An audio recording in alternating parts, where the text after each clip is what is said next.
देखिए प्रश्नावली 9.1 का प्रश्न नंबर 2। आंधी आने से एक पेड़ टूट जाता है और टूटा हुआ भाग इस तरह मुड़ जाता है कि पेड़ का शिखर जमीन को छूने लगता है और इसके साथ 30 डिग्री का कोण बनाता है। पेड़ के पाद बिंदु की दूरी जहां पेड़ का शिखर जमीन को छूता है 8 मीटर है। पेड़ की ऊंचाई ज्ञात कीजिए। तो इसके लिए चित्र बना लेते हैं। तो ये हो गई ज़मीन यहाँ पर, ठीक है। इसको नाम दे देता हूँ मैं ए बी, और बिंदु बी पर एक पेड़ खड़ा कर देता हूँ और इसको नाम दे देता हूँ बी डी। अब मान लो आंधी आने से ये जो पेड़ है बिंदु सी से टूट जाता है, ठीक है। और बिंदु सी से टूटकर जो है इस पेड़ का जो शिखर है बिंदु ए पर गिर जाता है यहाँ पर और बिंदु ए को छूने लगता है। अब जो इस पेड़ का जो शिखर है बिंदु ए के ऊपर जो है 30 डिग्री का कोण बनाता है। तो इस प्रकार से जो इसका चित्र बन जाएगा। तो हमें क्या करना है, इस पेड़ की संपूर्ण ऊंचाई ज्ञात करनी है, ठीक है। तो इस पेड़ की जो ऊंचाई है मैं मान लूँगा h मीटर। और इस पेड़ के पाद बिंदु से, देखो इस पेड़ का पाद बिंदु है बिंदु बी, और जहाँ पर इस पेड़ का शिखर छू रहा है बिंदु ए पर, इनके बीच की जो दूरी है वो दे रखी है यहाँ पर 8 मीटर। तो यहाँ पर जो है मैं लिख लेता हूँ सबसे पहले कि स्पर्श बिंदु से पेड़ के पाद बिंदु की दूरी ए बी बराबर दे रखी है आपको 8 मीटर, ठीक है। और पेड़ के शिखर द्वारा जमीन पर बनाया गया कोण यानी कि थीटा बराबर हो जाएगा यहाँ पर 30 डिग्री, ठीक है। और यहाँ पर जो है मैं मान लेता हूँ इस पेड़ की जो संपूर्ण ऊंचाई है h मीटर मान लेता हूँ, यानी कि माना पेड़ की ऊंचाई बी डी बराबर हो जाएगी h मीटर मान ली मैंने। अब देखिए त्रिभुज ए बी सी में, देखो त्रिभुज ए बी सी के अंदर जो है यहाँ पर सबसे पहले जो है हम पेड़ की आधी दूरी यानी कि बी सी ज्ञात करेंगे। तो बी सी यहाँ पर है लंब और ए बी है आधार। तो लंब बटा आधार किसका सूत्र होता है, लंब बटा आधार होता है टेन थीटा का सूत्र। तो टेन थीटा बराबर हो जाएगा यहाँ पर लंब बटा आधार, ठीक है। अब देखो यहाँ पर जो है टेन की जगह टेन और थीटा का मान है 30 डिग्री, तो थीटा की जगह उतार दूंगा मैं 30 डिग्री बराबर लंब क्या है यहाँ पर, लंब है बी सी, तो एल की जगह उतार दूंगा बी सी, और आधार है ए बी, तो बटे हुए के अंदर आ जाएगा यहाँ पर ए बी, ठीक है। अब देखो टेन 30 डिग्री का जो मान होता है वो होता है 1/√3। तो 1/√3 बराबर बी सी की जगह आ जाएगा बी सी बटावा ए बी का मान दे रखा है यहाँ पर 8, तो ये 8 आ जाएगा, ठीक है। अब करो वज्र गुणा, यहाँ पर √3 को मैं बी सी से गुणा करूँगा तो आ जाएगा √3 बी सी, और 1 को मैं 8 से गुणा करूँगा तो आ जाएगा यहाँ पर 8, ठीक है। अब देखो बी सी का मान ज्ञात कर लूँगा यहाँ से मैं, बी सी बराबर यहाँ पर 8 की जगह 8 और बटेवे के अंदर जो √3 गुणा में था उधर इधर लो भाग में उसको, तो बटे में √3 आ गया। तो बी सी का जो मान आया वो आया 8/√3 मीटर, ठीक है। अब जो देखो मैं त्रिभुज ए बी सी पुनः लूँगा, क्योंकि देखो बी सी जो है पेड़ का आधा भाग है और यहाँ पर देखो सी डी जो है वो टूटकर नीचे गिर गया ए सी के रूप में। तो अब जो है हमें आधा भाग ए सी ज्ञात करना है, ठीक है ना। तो मैं ए सी की जो लंबाई ज्ञात कर लूँगा, फिर जो है ए सी और बी सी इन दोनों को जोड़ूंगा तो मेरे पास जो है संपूर्ण पौधे की लंबाई आ जाएगी, ठीक है ना। तो मुझे ए सी ज्ञात करना है और ए सी क्या है यहाँ पर कर्ण है, और तो मैं आधार और कर्ण के बीच में संबंध स्थापित करूँगा, ठीक है ना।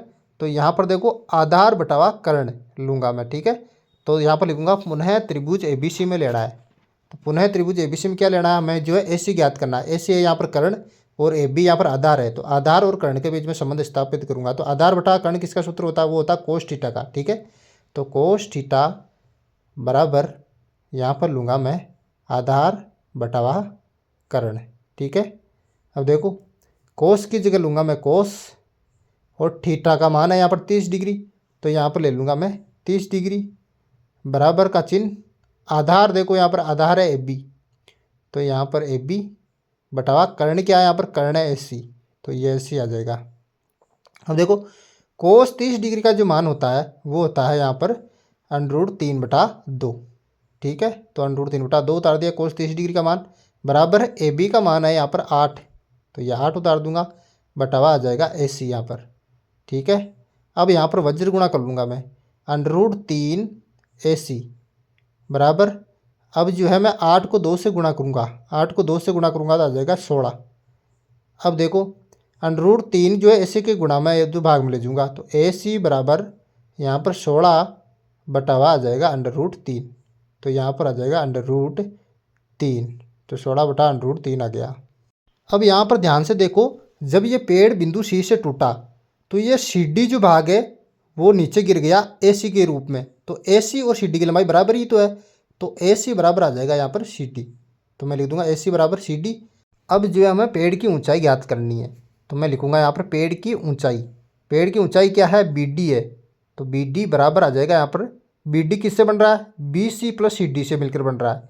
तो लिख दूंगा B C plus C D यहाँ पर।